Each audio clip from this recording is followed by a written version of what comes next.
Hello students, welcome to interconnecting physics. आज मैं आपको इस वीडियो में इलेक्ट्रिक चार्ज और कूलम फोर्स से रिलेटेड न्यूमेरिकल प्रॉब्लम्स को सॉल्व करने का तरीका बताऊंगी। सो विदाउट वेस्टिंग टाइम आइए शुरू करते हैं। आप मुझे रेगुलर अपडेट्स के लिए नीचे दिए गए लिंक्स पे भी फॉलो कर सकते हैं। तो सबसे पहले हमें ये पता होना चाहिए कि कौन कौन से फॉर्मूलाज हैं जो आज यूज होने वाले हैं। सबसे पहले है Coulomb's constant, that is small k और 1/4 पाई एप्सिलॉन नॉट, जिसकी वैल्यू है 9 × 10⁹ newton metre square coulomb inverse square. And the force जो हम यूज करने जा रहे हैं according to Coulomb's law 1/4 pi epsilon naught Q1 Q2 over R square, and quantization of charge that is Q equal to NE। और बच्चों एक बात ध्यान दीजिए कि कुछ स्टेप्स हैं जो हमें न्यूमेरिकल्स को सॉल्व करते टाइम फॉलो करने हैं, बिकॉज कोई भी ऐसा शॉर्टकट नहीं है जो आपको ये बताएगा कि भाई न्यूमेरिकल्स जो हैं वो कैसे सॉल्व किए जाते हैं चुटकियों में। ऐसा कुछ नहीं है। आपको बैठना पड़ेगा, आपको टाइम स्पेंड करना पड़ेगा, आपको प्रैक्टिस करनी पड़ेगी। और जब आप प्रैक्टिस करके एक्सपर्ट हो जाएंगे, आपको लगेगा कि कॉन्फिडेंस हमारा जो है वो बिल्डअप हो गया है, तब आप न्यूमेरिकल्स को चुटकियों में सॉल्व कर सकते हैं। पर उससे पहले कुछ स्टेप्स हैं जो आपको फॉलो करने पड़ेंगे। नंबर 1 है कि you have to read the problem carefully. Mostly students क्या करते हैं कि न्यूमेरिकल देख के छोड़ देते हैं, वो पढ़ते ही नहीं है कि वो कहना क्या चाहता है। तो सबसे पहले आप ये देखिए कि प्रॉब्लम क्या कह रही है, क्या है प्रॉब्लम में। Number 2, find the concept, theory और प्रिंसिपल बिहाइंड दैट प्रॉब्लम। फिर उस प्रॉब्लम को देख के ये पता लगाइए कि वो जो प्रॉब्लम है वो कौन से चैप्टर की है, कौन सी थ्योरी है वहां पे, कौन सा कॉन्सेप्ट है या कौन सा प्रिंसिपल है जो ये प्रॉब्लम जो है वो बता रही है। फिर number 3, recall the formula that to be used to solve the problem. फिर आप फॉर्मूला को रिकॉल करिए कि वहां पे कौन सा फॉर्मूला हम यूज करेंगे जिससे हमारी जो है वो न्यूमेरिकल सॉल्व हो जाएगा। देन गिवन क्वांटिटीज लिख लीजिए, जो भी आपको गिवन दिया है। जैसे सपोज आपको चार्ज दिया है, आपको कूलम्स कांस्टेंट की वैल्यू जो पता है वो भी लिख लेनी है आपने, या फिर सपोज आपको डिस्टेंस दिया है चार्जेस के बीच में, वो भी आपने जो है वो लिख लेना है विद प्रॉपर यूनिट्स। देन उसके बाद आपने क्या करना है, सभी क्वांटिटीज के यूनिट को सेम सिस्टम ऑफ यूनिट में कन्वर्ट करना है। जैसे सपोज करो अगर आप SI में प्रॉब्लम को सॉल्व करना चाहते हैं, तो सभी आपने जो जितनी भी वैल्यूज हैं उनको SI में कर लेना है कन्वर्ट। या फिर अगर सपोज करिए आपके CGS में करना है तो आप उसको CGS में कन्वर्ट कर लीजिए। ऐसा नहीं है कि एक जो क्वांटिटी है वो SI में है दूसरी CGS में है, नहीं नहीं, आपको सेम सिस्टम ऑफ यूनिट्स में उनको कन्वर्ट कर लेना है। नाउ प्रॉब्लम को उसके बाद आप सॉल्व कर सकते हैं। So let's get started. तो सबसे पहले हमारे पास जो प्रॉब्लम है वो है कि a liquid drop has 30 excess electrons, calculate the charge on the liquid drop। अब देखिए इलेक्ट्रॉन्स की बात हो रही है, चार्ज की बात हो रही है, तो हमें पता लगा लेना है। अभी तो मैं आपको बता रही हूँ ना कि ये जो प्रॉब्लम्स हैं ये किस पे बेस्ड है, इलेक्ट्रिक चार्ज और फोर्स पे। बट जब एग्जाम में आएगी तब हम एकदम देख के शॉक हो जाते हैं, भैया कौन से चैप्टर से है, क्या प्रॉब्लम है। तो आपने क्या करना है, यहाँ देख लेना इलेक्ट्रॉन्स हैं, चार्ज है, तो इट मीन्स ये जो प्रॉब्लम है ये first chapter of electrostatics that is electric charge और फील्ड्स में से है। और उसमें भी आपने ये ढूंढना है कि यहाँ पे कौन सा जो है वो फॉर्मूला जो है यूज हो सकता है, that is Q equal to NE। You need practice students. ऐसे आपको एकदम से जो है वो पता लगाना बहुत मुश्किल है। You just sit, give some time to numerical and try to solve. कुछ नहीं होता है, एक बार सॉल्व नहीं होगा, 2 बार सॉल्व नहीं होगा, बट सॉल्व हो जाएगा। बहुत से बच्चे सॉल्व करते हैं, तो मीन्स इजी प्रॉब्लम्स हैं ये, आपके लिए कोई नई बात नहीं है। चलिए come to the problem. Suppose a liquid drop has 30 electron, तो लिख लीजिए number of electron N equal to 30। ये गिवन क्वांटिटीज हैं जो हमने गिवन लिख लिया, ठीक है। अच्छा, चार्ज हमने निकालना है, मीन्स हमने Q निकालना है। अब हमें फॉर्मूला पता है Q इक्वल टू NE, जिसमें हमें N दिया है, E दिया है, हमें Q कैलकुलेट करना है। तो N कितना दिया है हमें, गिवन 30।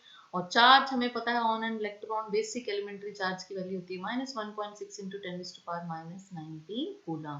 तो using quantization principle, put the value of N, put the value of basic charge, और हम जब इसको ये देखिए मल्टीप्लाई करेंगे तो देखिए क्या आंसर आएगा। ये देखिए 10⁻⁻19 है, और ये जो 30 के साथ एक 10 है, दैट इज 3 × 10, तो ये 10 इसके साथ मिलके क्या बनेगा, 10⁻⁻18। और बाकी जो 16 को आप इसके साथ मल्टीप्लाई करिए 1.6 को, तो आएगा 4.8।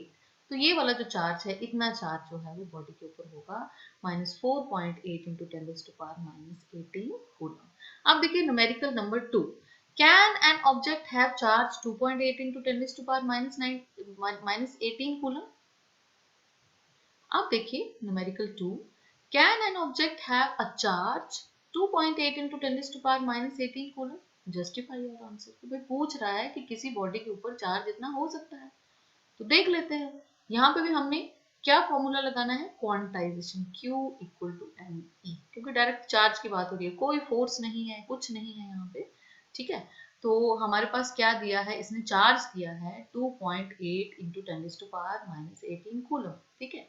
और बेसिक एलिमेंट्री चार्ज की वैल्यू होती है 1.6 इंटू 10⁻⁻19 कूलम। तो हमें क्या फाइंड करना है यहाँ, n, तो n equal to Q divided by E। put the value of Q, put the value of E। अब देखिए हमने इसको सॉल्व करना है, 2.8 है तो यहाँ से 10 आएगा डिनोमिनेटर में, 1.6 है, पॉइंट हटाएंगे, डेसिमल हटाएंगे तो 10 आएगा, 10 जो है वो कैंसिल हो जाएगा। और इनको जब सॉल्व करेंगे हम तो 10⁻⁻18 ये जाएगा ऊपर 10⁻+19, तो एक ही 10 बचेगा हमारे पास। तो जब हम इसको सॉल्व करेंगे पूरा, है ना, तो हमारे पास जो है वो आंसर आएगा 17.5 electron.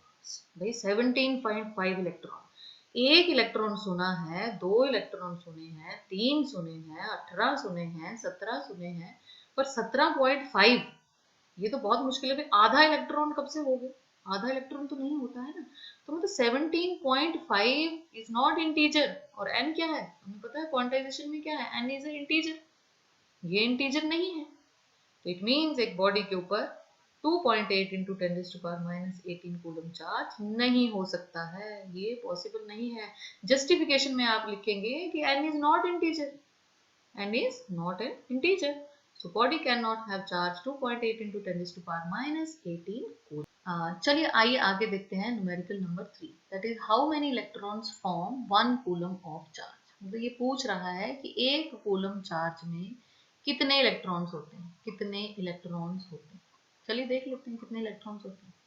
Here charge is given 1 coulomb and basic charge हमारे पास क्या होता है 1.6 इंटू 10⁻⁻19 कूलम। तो मतलब कितने चार्ज होते हैं हमें क्या फाइंड करना है, एन। अगेन क्वांटाइजेशन प्रिंसिपल लगाएंगे हम, Q equal to n e and n equal to Q divided by E। तो Q की वैल्यू लिख लीजिए 1 कूलम, E की वैल्यू 1.6 इंटू 10⁻⁻19 कूलम, ठीक है। तो जब हम इसको सॉल्व करेंगे तो हमारे पास वैल्यू आएगी 6.25 इंटू 10⁻18 इलेक्ट्रॉन्स। तो एक कूलम में कितने इलेक्ट्रॉन्स होते हैं, 6.25 इंटू 10⁻18 इलेक्ट्रॉन। आपने याद रख लेनी है ये वैल्यू, वैसे तो सॉल्व भी कर सकते हैं आप, पर इसको याद भी रख लीजिए क्योंकि मोस्टली एमसीक्यू में भी ये जो है ये वैल्यू पूछी जाती है। चलिए आइए अब हम देखते हैं न्यूमेरिकल नंबर 4। कहता है if a body gives out 10⁻9 electrons every second, n दिया है 10⁻9 electrons, and how much time is required to get a total charge of 1 coulomb from it। means सबसे पहले हम, ठीक है ना, बॉडी के ऊपर चार्ज देख लेते हैं एक सेकंड में कितना है। Charge transfer per second is Q equal to n into e. N की वैल्यू पुट कर लीजिए और 1.6 की वैल्यू जो है वो E की है 10⁻⁻19। तो वैल्यू जो आएगी 1.6 इंटू 10⁻⁻10 कूलम सेकेंड इनवर्स। तो चार्ज ट्रांसफर पर सेकंड जो है वो अकॉर्डिंग टू क्वांटाइजेशन लॉ हमारे पास ये निकला है, ठीक है। अब देखिए आगे क्या कहता है, how much time is required to get a total charge of 1 coulomb from it. मतलब अब हमने इस बॉडी में से कितना चार्ज निकालना है, 1 कूलम। तो चलिए ये मेथड लगाएंगे। So time required to have 1 coulomb of charge, 1 coulomb divided by ये जो वैल्यू आपने निकाली है charge transfer per second, 1.6 into 10⁻⁻10 coulomb second inverse. अब देखिए ये कूलम कट जाएगा, सेकेंड इनवर्स जब न्यूमरेटर में जाएगा तो बन जाएगा सेकेंड। तो हमारे पास क्या आ जाएगा, टाइम आ जाएगा। टाइम ही तो पूछा है ना, ठीक है। तो ये वैल्यू जब हम कैलकुलेट करेंगे तो वैल्यू आएगी 6.25 इंटू 10⁻9 सेकेंड, 6.25 इंटू 10⁻9 सेकेंड।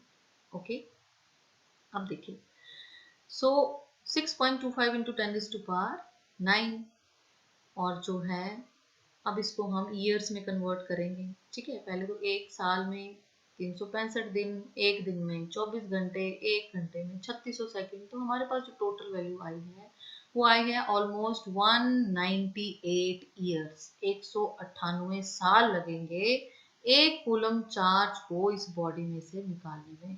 तो भाई ये चार्ज तो बहुत बड़ा है। चलिए आंसर तो हमने कर दिया, आंसर तो हमारा निकल आया कि भाई 198.18 ईयर्स लगेंगे। पर ये क्वेश्चन एक और तरीके से पूछा जा सकता है कि show that 1 coulomb is very big charge, very big charge. तो इसका भी यही आंसर है। आप ये एग्जांपल ले सकते हैं कि सपोज n जो है वो 10⁻⁹ इलेक्ट्रॉन्स हैं और चार्ज ट्रांसफर पर सेकंड वो इतना है। ठीक है, आप ये एग्जांपल लेके भी इसको बता सकते हैं। और जो time required to have 1 coulomb of charge है, वो 1 कूलम डिवाइडेड बाई जो चार्ज निकाला इससे डिवाइड करेंगे तो हमारे पास आएगा 198 ईयर्स। ठीक है, तो आंसर तो आ गया। अब इस क्वेश्चन का आंसर क्या है? Show that 1 coulomb is very big charge since about 198 years, 198 साल लगेंगे to get a charge of 1 coulomb. So it shows that coulomb is very large unit of charge. Coulomb is very big unit of charge. तो ये हमारे पास जो है 1.2 का आज हो गया। एक प्रॉब्लम ये भी सॉल्व हो गया कि कितने साल लगेंगे, और दूसरा प्रॉब्लम ये भी सॉल्व हो गया कि भाई जो 1 कूलम चार्ज है वो बहुत बड़ा चार्ज है। चलिए अब आते हैं न्यूमेरिकल नंबर 5 पे, जिसमें हमने कहा है कि 4 charges QA, QB, QC, QD are located at the corner of the square ABCD of side 20 centimetre. तो चलिए एक स्क्वायर बना लेते हैं ABCD, QA की वैल्यू लिख लेते हैं, QB की वैल्यू लिख लेते हैं, QC की और QD की। ये तो गिवन है, ठीक है। और साइड क्या है हमारे पास स्क्वायर की? 20 सेंटीमीटर। स्क्वायर की एवरी साइड जो है वो सेम होती है। पूछता क्या है? Find the force on the charge 1 nanocoulomb placed at the center of the square. ये nanocoulomb यहाँ पे सेंटर पे पड़ा है, ठीक है। सबसे पहले तो देखिए 3 माइक्रोकूलम को हम कूलम में कन्वर्ट करेंगे, 3 × 10⁻⁻6 कूलम। ओके, तो हमने क्या किया, इसको कन्वर्ट कर लिया माइक्रोकूलम को 10⁻⁻6 कूलम में, और 1 नैनोकूलम को हमने कन्वर्ट कर लिया 1 × 10⁻⁹ कूलम। अगर आपको माइक्रो और नैनो की वैल्यू में कंफ्यूजन है या आपको नहीं पता है क्या होती है ये, तो मैंने एक अलग से वीडियो बनाया है, आप आई बटन पे हिट करके उस वीडियो को देख सकते हैं। चलिए उसके बाद देखिए, अब हमारे पास टेस्ट चार्ज Q0 जिसके हमने फोर्स निकालनी है वो है यहाँ पे।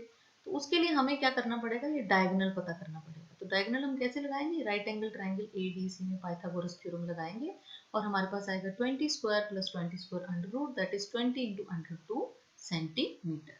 अब देखिए उसके बाद ये पूरी लेंथ नहीं हमें चाहिए, क्यों? क्योंकि जब QA फोर्स लगाएगा Q0 पे तो हमें सिर्फ इस लेंथ की जरूरत है, इतनी सी लेंथ की, एंड दैट इज डायगोनल की हाफ। तो L/2 कर लेंगे, 20 √2 डिवाइडेड बाई 2। सो यहाँ पे हमारे पास काट के आएगा 10, तो 10 × √2 सेंटीमीटर, एंड विच इज 10 × 1.414 जो √2 की वैल्यू है। और सेंटीमीटर को हम कन्वर्ट करेंगे मीटर में, क्योंकि हमने अभी कूलम लिखा है, कूलम इज द ऐसा यूनिट, तो मीटर भी होना चाहिए ऐसा यूनिट यहाँ पे, ठीक है। तो ये वैल्यू जो है वो हमारे पास आने वाली है, और ये जो मल्टीप्लाई करके हमारे पास आएगा 14.1 × 10⁻⁻2 मीटर।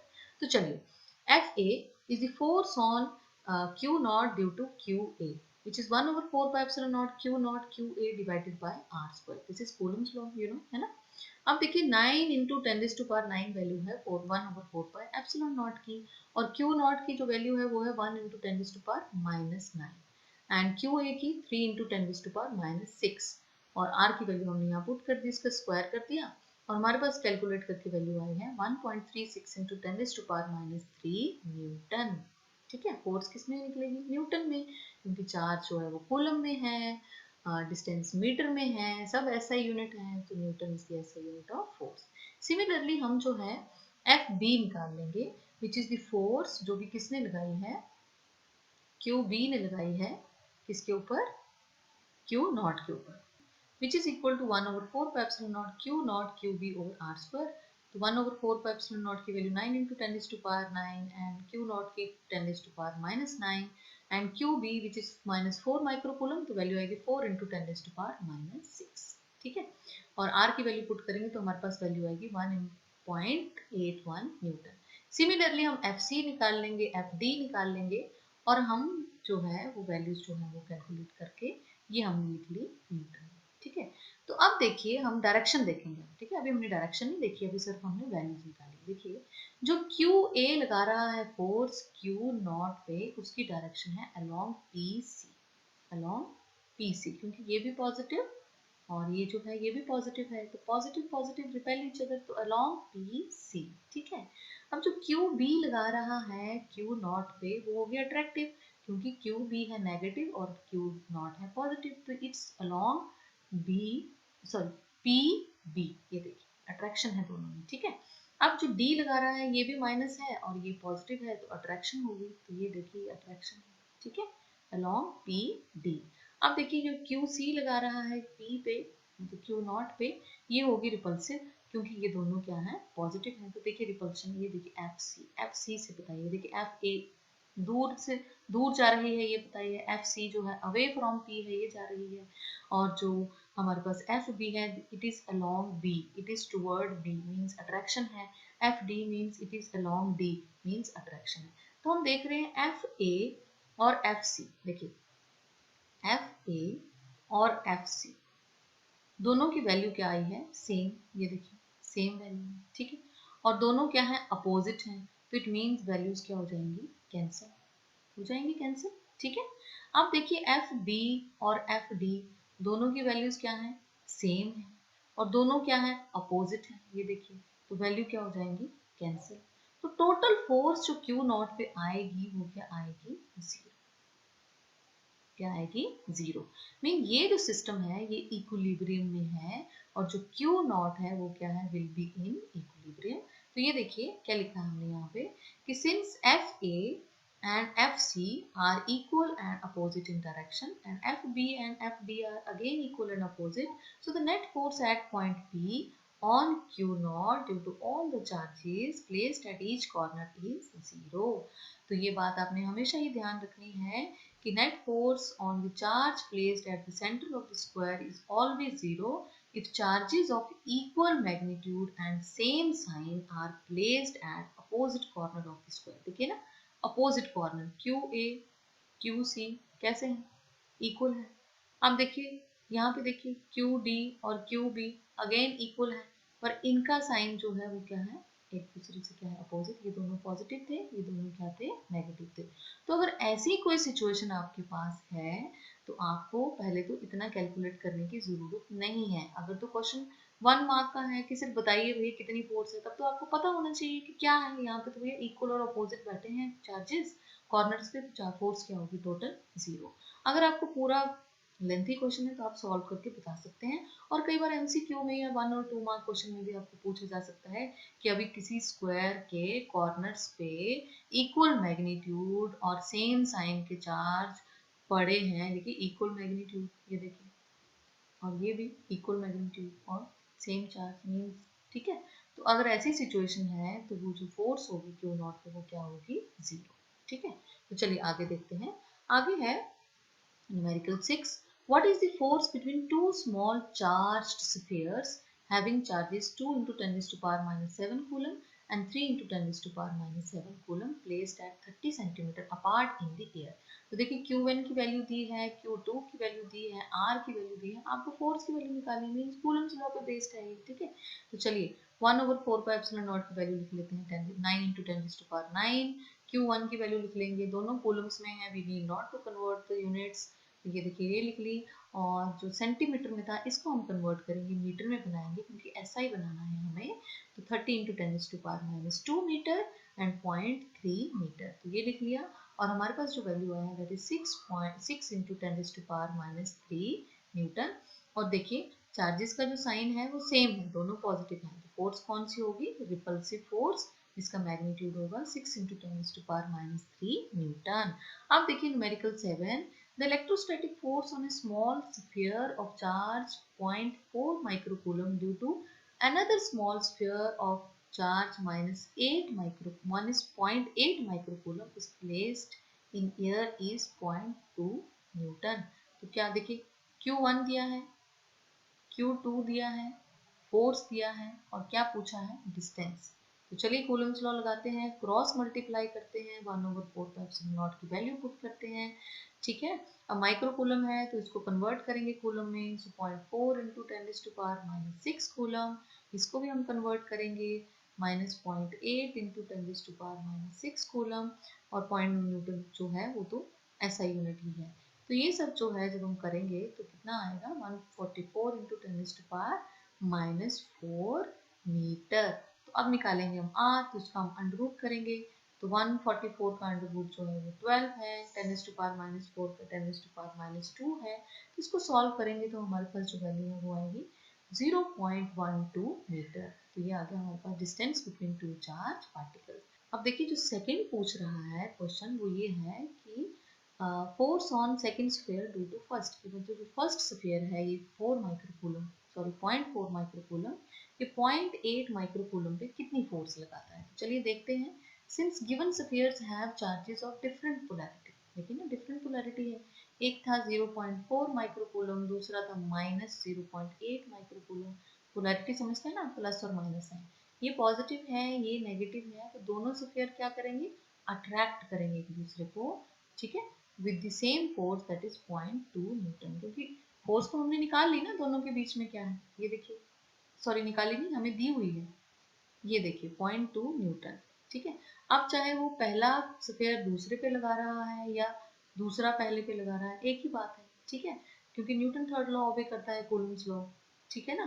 तो इसलिए इस बार जो फोर्स होगी, क्योंकि एक चार्ज पॉजिटिव है दूसरा नेगेटिव है, तो according to Newton third law दोनों में जो फोर्स है वो अट्रैक्टिव होगी, और कितनी होगी, 0.2 न्यूटन। अब देखिए क्वेश्चन 8 है, ये कॉन्सेप्चुअल क्वेश्चन है, कहता है when a glass rod is rubbed with silk cloth, charges appear on both. A similar phenomenon is observed with other pairs of bodies. Explain how this observation is consistent with the law of conservation of charge. तो बहुत simple है, ठीक है। तो देखिए जब हम दो बॉडीज को आपस में रब करते हैं, सपोज करिए हमने एक ग्लास रॉड लिया और हमने एक लिया सिल्क क्लॉथ, ठीक है। तो बिफोर रबिंग देखिए क्या था, बिफोर रबिंग चार्ज क्या था दोनों पे, 0। अब आफ्टर रबिंग क्या हुआ, ग्लास रॉड ने इलेक्ट्रॉन जो है वो छोड़ना शुरू किए, स्टार्ट्स लूजिंग इलेक्ट्रॉन। सपोज करिए इसने 3 इलेक्ट्रॉन छोड़ दिए और इसके पास 3 पॉजिटिव जो है वो चार्ज आ गए, ठीक है।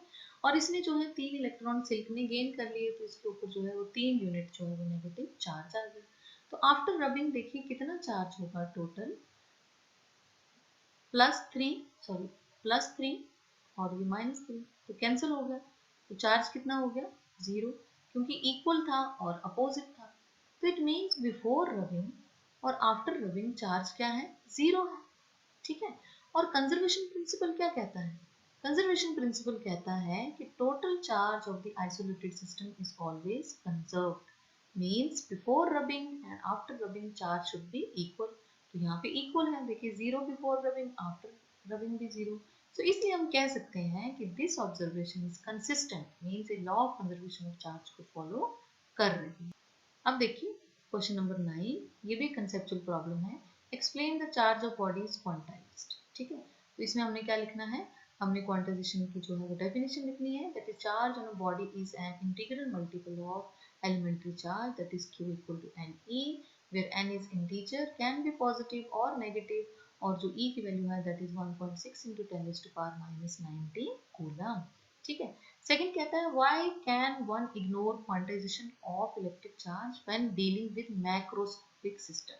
अब देखिए मैक्रोस्कोपिक सिस्टम क्या होता है, देखिए मैक्रोस्कोपिक सिस्टम वो होता है जिसको हम नेक आई से देख सकते हैं, जैसे सपोज करिए टेबल है, चेयर है, बुक है, पेन है, या कोई भी ऐसी चीज है जिसको आप नेक आई से देख सकते हैं, वो क्या है, मैक्रोस्कोपिक सिस्टम।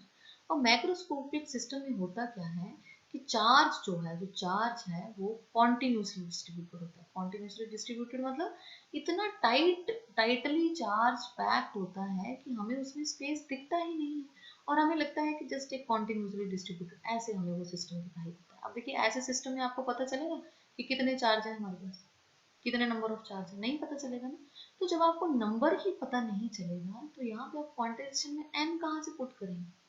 तो इसीलिए कहता है कि इन मैक्रोस्कोपिक सिस्टम में चार्जेस जो है वो काउंट करना पॉसिबल नहीं है, इसलिए क्वांटाइजेशन को हम क्या करते हैं, इग्नोर कर देते हैं। तो इट मीन्स क्वांटाइजेशन कहाँ लागू होती है, माइक्रोस्कोपिक सिस्टम में। माइक्रोस्कोपिक, माइक्रो मीन छोटा, इतना छोटा कि जो हम नेक डाई से नहीं देख सकते हैं। जब हम इलेक्ट्रॉन्स, प्रोटॉन्स वगैरह की बात करते हैं तो उसको हम कहते हैं माइक्रोस्कोपिक सिस्टम। अब देखिए आगे है numerical 10। Three charges QA, QB, QC are located at the corners of the equilateral triangle. ध्यान दीजिएगा, ABC of side 4 centimeter. देखिए 4 centimeter तो मतलब इक्विलेटरल की तो सारी साइड सेम होती है। Now find the net force acting on the charge of -3 microcoulomb. ये जो हमारे पास -3 माइक्रोकूलम था, हमने इस पे जो है वो टोटल फोर्स निकालनी है। सबसे पहले तो देखिए गिवन क्वांटिटीज लिख लीजिए, इनको कूलम में कन्वर्ट कर लीजिए। 1 इंटू 10⁻⁻6 है ना, माइक्रो की जगह क्या आएगा 10⁻⁻6। अब आर भी सेंटीमीटर में है, इसको मीटर में कन्वर्ट कर लीजिए। अब देखिए यूनिट सबके सेम हो गए, गिवन क्वांटिटीज लिख ली, हमें थ्योरम पता चल गई, हमें थ्योरी पता चल गई कि ये जो है वो कूलम लॉ पे बेस्ड है, क्योंकि फोर्स निकालना है, यहाँ पे चार्जेस दिए हैं, डिस्टेंस दिया है, ठीक है, हमने यूनिट्स को जो है वो सेम कर लिया है। अब देखिए force on charge QC due to QA। सबसे पहले हम इसकी वजह से देखेंगे क्या फोर्स है, फिर हम इसकी वजह से देखेंगे क्या फोर्स है, और उसके बाद जो है हम देखेंगे नेट फोर्स क्या है। तो देखिए F1 1/4πε0 QA, this is QA, QC दोनों में डिस्टेंस 4 सेंटीमीटर, तो 4 इंटू 10⁻⁻2 मीटर का स्क्वायर, वैल्यू पुट कर ली हमने और वैल्यू आई है 16.88 Newton. And this force acts along CA। क्यों, क्योंकि ये माइनस है, ये प्लस है, दोनों अपोजिट है, तो दोनों क्या करेंगे, अट्रैक्ट करेंगे, तो सॉरी अलोंग CA जो है वो डायरेक्शन आएगी, ठीक है। अब force on this charge due to charge present at B, तो ये भी हम ऐसे करेंगे, वैल्यूज पुट करेंगे और वैल्यू आएगी 33.75 न्यूटन। और ये भी जो है ये नेगेटिव है, ये पॉजिटिव है, तो direction will be along CB, attract करेंगे दोनों, ठीक है। तो अब देखिए forces F1 and F2 are at 60 degree with each other. 60 degree, क्योंकि इक्विलेटरल ट्रायंगल में जो हमारे पास एंगल है वो कितने होते हैं, 60 degree, 60 degree, 60 degree, so that total angle, total जो है वो कितना हो जाए 180 डिग्री, जो कि एक ट्रायंगल में कोणों का जोड़ होता है, ट्रायंगल में जो है वो एंगल्स का सम होता है, ठीक है। तो देखिए F1 F2 जो है वो 60 डिग्री पे है, ठीक है। तो चलिए according to parallelogram vector addition लगाते हैं। ये देखिए ये इस साइड है डायरेक्शन F1 की, F2 की इस साइड है, तो मेक पैरेललोग्राम, और देखिए 60 डिग्री आ रहा है एंगल। तो अब हम रिजल्टेंट कैलकुलेट करेंगे, ये नेट फोर्स निकालने के लिए हम जो है वो रिजल्टेंट जो है वो using parallelogram law vector addition से करेंगे। तो इसमें देखिए मैग्नीट्यूड क्या होता है, F1 square plus F2 square plus 2F1 F2 cos theta, ठीक है, का स्क्वायर रूट। तो F1 की वैल्यू पुट करेंगे, F2 की वैल्यू पुट करेंगे, और थीटा जो है वो कॉस 60 डिग्री आएगा यहाँ पे, ठीक है। तो देखिए आगे, तो जो हम वैल्यू पुट करेंगे जब, तो हमारे पास जो टोटल है वो वैल्यू आएगी 44.65 न्यूटन। अगर आपको लगता है एग्जाम में आपको अंडर रूट निकालना, स्क्वायर रूट निकालना मुश्किल है, तो आप यहाँ तक लिख के मीन्स ऐसे भी वैल्यू को छोड़ सकते हैं, 1193.68 न्यूटन। और अगर आपको लगता है कि आप जेई या फिर जो है नीट की तैयारी कर रहे हैं, तो उसके लिए आपको जो है वो वैल्यू कैलकुलेट करनी पड़ेगी, क्योंकि MCQ में तो आपको वैल्यू जो है वो मैच करके देखनी पड़ेगी। चलिए आगे, numerical 11, calculate the charge carried by 12.5 into 10⁻8 electron. तो देखिए गिवन क्या दिया है हमें, n दिया, हमें बेसिक चार्ज की वैल्यू पता है, हम क्यों निकाल लेंगे यहाँ से, जो कि इतना आएगा। तो ये देखिए ये थी आज की प्रॉब्लम्स, बहुत इजी थी, बहुत सिंपल थी। धीरे धीरे मैं आपके लिए और जो है वो न्यूमेरिकल्स लेके आऊंगी, लेकिन एक बात का आप हमेशा ध्यान दीजिए कि कोई भी ऐसा रूल, ऐसा फंडा, ऐसा फॉर्मूला नहीं है जो चुटकियों में आपका न्यूमेरिकल सॉल्व करवाएगा। अगर आपको चुटकियों में या आपको बहुत कम टाइम में न्यूमेरिकल सॉल्व करनी है, तो आज से ही, अभी से ही, इसी टाइम से आप डिसाइड कर लीजिए, आपको बैठना पड़ेगा, आपको टाइम देना पड़ेगा, आपको प्रैक्टिस करनी पड़ेगी, तब जाके जो है वो आपको जो है वो न्यूमेरिकल सॉल्व करने का मज़ा भी आएगा, और न्यूमेरिकल जो है वो चुटकियों में सॉल्व भी हो जाएंगे। तो आज के लिए इतना ही, थैंक यू वेरी मच। अगर आपको PDF नोट्स की ज़रूरत है तो आप मुझे कमेंट सेक्शन में लिख सकते हैं, या फिर आप मुझे टेलीग्राम में भी फॉलो कर सकते हैं। Don't forget to like, share and subscribe. Stay happy, stay healthy and enjoy your Sunday.